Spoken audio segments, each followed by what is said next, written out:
Who is funding your campaign, and are you being supported by entities outside of your school district?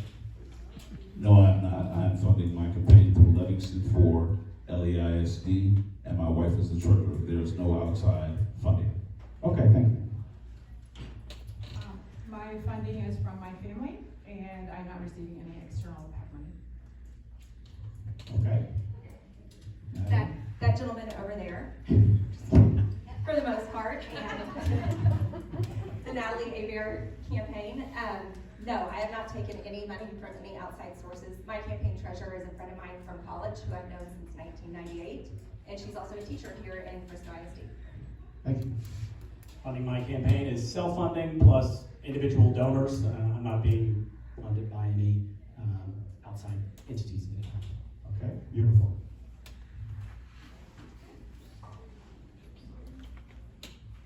My funding is done by my friends, my family, and I'm not getting any PAC money. Same. I've decided to not accept any money from any political organization, so just from individual members of our community. Thank you. Thank you. All of my donors have been from community members, family, friends. I do have a lot of family members in California, so some of them have donated, but otherwise it's local people, and myself and my husband. Campaigns are expensive. Thank you. All right.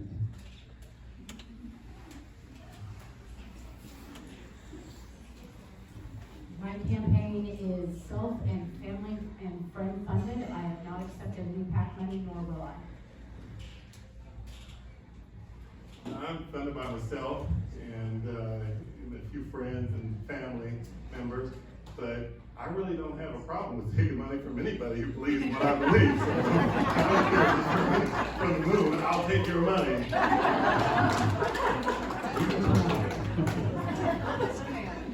gotta follow that. I don't have any funding from anybody or anything. If you decide that, wow, we really like this person and we want to donate to his funding, give it to charity. I'm not taking any funding. I spent $5 on a notary, and I think that would probably be Okay. So, if you just give it to charity. All right, thank you. You're going to keep the mic and pass it on again. Bang, bang, up to 30 seconds. If you can do it shorter, great. This is the second to the last question. The last question is a couple parts to it. But this one, I think it was Stephanie that mentioned 600 teachers left FISD last year for various reasons. So my question is, do you have a plan for teacher retention? 30 seconds. A plan, detailed, not right now. But I do intend to get with the person, who is the person in charge for the school district, the principals, the staff, the administration, the superintendent. So we'll be meeting face to face with the superintendent and saying what's going on, because we are you inside representing you and holding the superintendent accountable for why are all these teachers leaving. The state put the state governor put a task force together for the TEA. That's it. Marvin, do you have a plan for teacher retention? I don't have an exact plan, but I know one thing. If we paid each teacher $1 million, they'd stay. Now, I know we can't pay them $1 million, but we could do better than what we're doing right now. And so I think our teachers should be the best paid teachers and education professionals in North Texas. Also, if we were to be able to relieve some of the paperwork requirements from them and let teachers do what they do, which is teach, it would go a long way in retaining our teachers. All right, thank you. Nailed it. Teacher retention is actually a big part of my platform under accountability. In 2019, Little Elm lost almost 23% of its teachers, and this is prior to COVID. The state average in 2019 was 16.7%. That's not a statistic I want our district to lead in. And one thing I know that we've done in the past in 2015, we did a third-party survey. We interviewed teachers who were leaving our district and finding out why they were leaving. And then we interviewed teachers who were staying, and we kept that poll anonymous. Okay. So the board got real feedback, and that's what I'm gonna do. Thank you. Stephanie, who started this? This is gonna be really hard to do in 30 seconds, but, what I would do is I would hire an external firm to do a confidential engagement survey administered to the teachers. Frisco ISD does not do that. They do gather teacher feedback, it's not confidential. If you don't do it confidentially, you're not gonna get feedback. I run the engagement survey for my company of over 3,000 people, so I know it can be done fairly easily. And then when you get the feedback, in return, the survey results, what you do is you wanna identify areas of opportunity, right? Maybe it's the newer teachers leaving. For example, a lot of newer teachers have been leaving Frisco ISD, you wanna know why. It could be a selection issue, could be a training issue, could be an environment issue. I told you I have a hard time. Pass the line. Thank you. All right, so many things that I would like to do. First off, I would like to put together a teacher advisory committee that's advisory to the superintendent, comprised only of teachers, okay? So that their voices and their input doesn't get filtered through district employees when it's being relayed back to the superintendent or back to the board. And I think they would be a lot more brave and willing to speak up when it's just them. We have, for teachers that have been in our school district for 10 years, guess how much they've gained from a starting teacher that's been there 0 years? 10%. It's a 10% raise. We can do better than that. Thank you. Teacher attrition is currently a nationwide issue. However, there are certain things that needs to be done, especially from providing resources from the mental health standpoint, and also providing them additional training that is needed for them to further their career. These are the two things that I would like to focus on. Thank you. Yeah, I'll have to respectfully disagree with my opponent a little bit. Frisco actually does do an annual survey that is completely anonymous, and they do it each year, in addition to exit surveys for employees that are exiting. So we do engage in that. Teacher retention is a multifaceted issue. We've got to talk about compensation, which is important, but we've got to talk about the mental health of our teachers. If they're not healthy, then the students aren't healthy. And Frisco has hired a wellness coordinator. I think we expand on that and provide avenues and resources to teachers to get back their time and their mental health. Thank you, sir. I want to also respectfully disagree with the number 600. There were many different reasons. Some teachers chose to leave, and that was a welcomed choice because not everybody is the best of the best, and we do want to keep the best of the best here. Also, as far as our salaries, we start our teachers at $56,000 a year, and the average is $45,000 a year, so we are ahead of the mark on that point. The biggest thing that we need to do is incentivize highly qualified students going into college to get them into education. We are retiring teachers at a faster rate than we're graduating them, and that's part of the issue. Thank you. Our teachers work really hard, and I hate hearing about teachers working second jobs. I think that $57,000 maybe in Frisco needs to be re-examined for the cost of living for this actual area, so they do not have to work 2 jobs. Their daytime job is enough. Statistics and staff surveys are great, but right now I have a PhD that's a research degree, and at the Research One University right in Denton, what we do is we do use statistics and surveys, but also we use something called focus groups, and that gets the descriptive information from people. In addition to that, I think when you're having a problem retaining teachers, this is a nationwide problem. What we should do in LEISD is grow our own. There are programs in the district, in districts that I see right now that have free teacher programs for high school students. All right, you can keep it, Mike. Okay, last question. Again, in the interest of time, yeah, we're doing pretty good. You also have plenty of time. We're going to give you a minute on this question. The nation right now, not just locally or the state, but the entire nation is at a crossroads on where it stands on critical race theory, CRT, or SEL, social and emotional learning, which is, in my opinion, is like a gateway drug to CRT. But the left has a way of sneaking things in, changing names, camouflaging and getting stuff into our curriculum that frankly, I speak for me and probably my group, and me personally, I don't want. So our question about CRT and SEL and any other name it goes by, it could be the zippity doodle curriculum for all I care. I don't care what you call it. It is infecting like a cancer, in my opinion, our campuses. I'd like to know your opinion. Is this something you support, any part of it at all? And what are your thoughts on CRT and SEL in our schools? Start with you. Hello? Up to 1 minute, yes. I hit a button, so that's why I was a little weird. So, right now, what I'm gonna tell you is the first thing is I cannot talk about CRT in 1 minute. I think that's a big problem right now, talking about these theories, these academic theories that are used at universities, is we spend so much little time researching them and studying them and then talking about them. So it would not be responsible of me as an educator and as a scholar to speak on a theory in 1 minute. But what I will tell you is that anybody in this room, my cards are here, give me a phone call. We can meet for coffee, we can talk all day about any of these theories and pedagogies that you have concerns about, and I'm an educator, so I share knowledge. That's what I do. And I would be more than happy to share my knowledge with what I know about these theories, these academic university theories, because in the end, when you're talking about theory, what you're talking about is a perspective, somebody's idea, a person. So, as I mentioned before, we're gonna take a card, let's set up a time, you can call me and we can talk about it. Thank you, sir. And again, this, Dr. Levenson and everyone else, this is why we're rushing through this, so people are writing questions, they can come to your table even tonight and discuss it with you or any other candidate. So.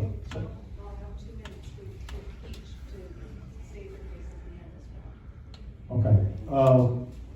Mary? No. Sorry. I don't support CRT. I don't believe our governor supports CRT. CRT is not taught in Texas schools. It's a college level class. If you choose to take it, that's up to you, but this is not something I support. Board local policy says that we cannot teach it. It is in our policy. We taught all of the lessons this summer to make sure that it's not being taught. House Bill 3979 was passed in the 87th legislature, and it went into effect on September 1st, which means that it is illegal to teach CRT. As far as SEL, I have handouts for everybody that includes all of our lessons, which is mandated by the state of Texas, because we have to teach the SEL lessons because it's in the curriculum, mandated by the state. If you would like to see how to access any lesson provided in Frisco ISD regarding SEL, which is our character traits building platform for our students, because it's mandated, I have a handout for you. And no, I do not think that K-12 we should be teaching a theory that is beyond a lot of adults' comprehension. Again, kind of calling what I call, I don't know that I have a whole lot to add. I'd agree that I don't think you can adequately talk about it in 1 minute. It's a much longer discussion that has to occur. But because it is a theory that's taught at the law school level, at the college level. It's not taught in Frisco ISD. It hasn't been taught in Frisco ISD. And as Natalie said, the state has actually passed a law that it can be taught in any district. So critical race theory is not something that's being taught in our schools. But also, as Natalie said, social and emotional learning is something that's required by the state to be taught. And I think it gets twisted. As I said earlier, I think part of the job of a trustee is to bring the temperature down and have legitimate conversations about important topics, and that's one of them. I'm happy to have that conversation with anybody. It's something that's mandated by the state. It's something that I think Frisco ISD handles well, and that our teachers do well. As was pointed out earlier, we have a district of more than 8,000 staff and a whole bunch of teachers. And is any district perfect? No. That's it.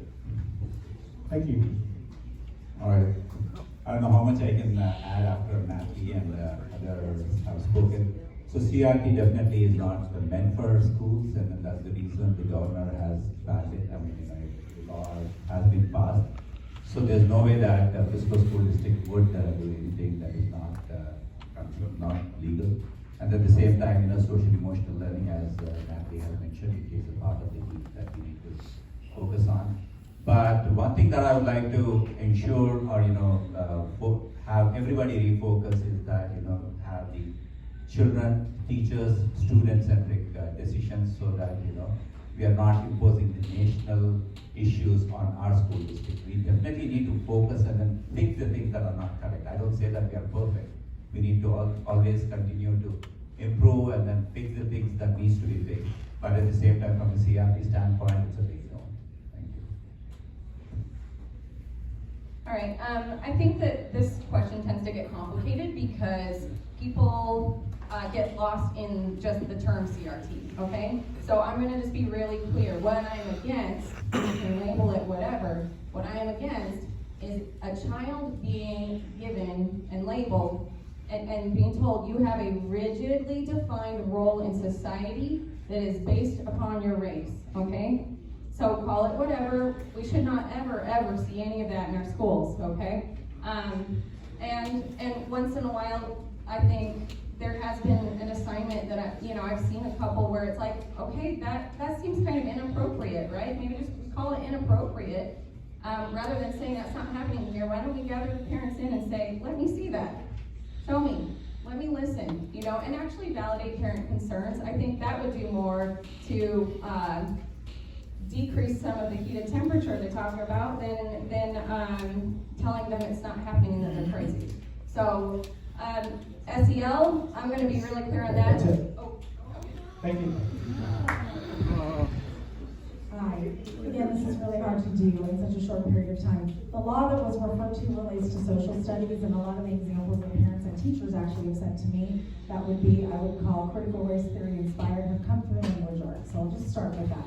The other thing that I'll mention is Frisco ISD Board of Trustees, one of their stated board priorities talks about equity and social justice. Those are also CRT inspired. I'm not sure why we are focusing on social justice. As a board of trustees, I disagree with that. I've been sent by parents and teachers of our district countless examples. I will share one in the interest of time. It was a writing prompt for an 8th grade middle school assignment, and the writing prompt was, the assumption of the writing prompt was that our nation is systemically racist and that our family fathers were racist. That was the article they had to read. That parent filed a grievance, did not get a satisfactory response to that grievance.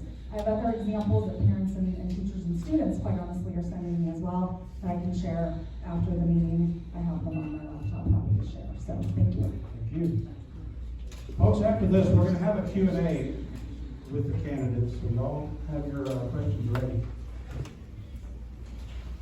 I don't think, number one, CRT is illegal in Texas, and I don't think it is something that needs to be taught in K-12 schools. It is something that is appropriate for a college level, is appropriate for advanced education. Our job as parents and the job of educators is to educate our children and not indoctrinate them. And we should be focusing on academics, not activism. We need to teach our kids to read, we need to teach our kids to write, and we need to teach our children to think for themselves and not repeat various touch points in education that maybe we don't agree with, but also be open-minded enough to learn and educate yourself on those topics.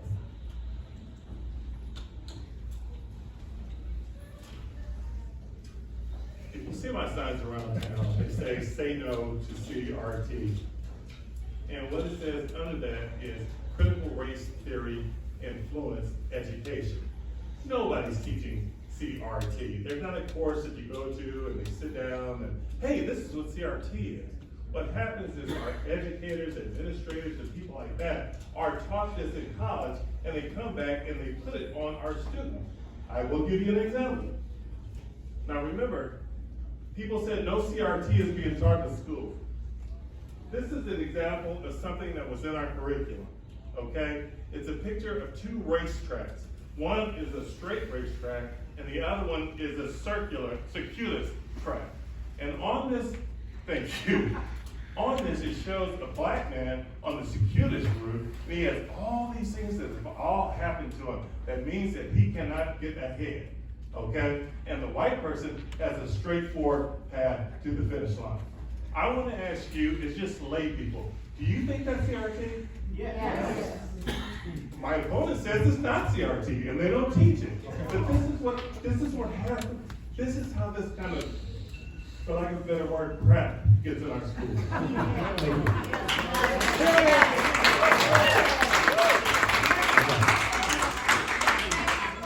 And where you got that, because we can't correct it if we don't know which campus that came from. If you can share with us which campus. You're on the board, you don't even know that it's there, all right? Is that what you're telling me? Is that what you're telling me? I mean, it's a shame, and that's the problem that we have. That's the problem that we have right now, is that you are not exercising your oversight committee and get this crap out of our schools. It's in the cage match. We're gonna have some Q&A. You can ask each individual candidate questions. All right, go ahead and close it out. Mr. Sullivan. Okay, wait, Matt, could you ask the question one more time? All right. Like I said, the nation is up in arms. Both sides have points to make on CRT. What is your opinion of it? And should it be taught in our schools? Do you think it's being taught in our schools? It's been taught in our school for like many, many years. Call it what you want. It has been there forever, and it's tough to root it out because it just snakes its way into everything. And as concerned parents, we can step in and say, oh, well, hold on there. I don't think so. And that's when you tell your board that you voted for, get in there and make sure it doesn't happen. And yes, I will make sure it doesn't happen. I will make sure everyone is following the one line, whether it's a squiggly or a straight one. But there will be one path, and hopefully it will be to a successful future. All right, thank you. Write your questions. I'm just going to say one more thing on the CRT about it. It was brought up by a couple of candidates that it's against the law, therefore it's not being taught.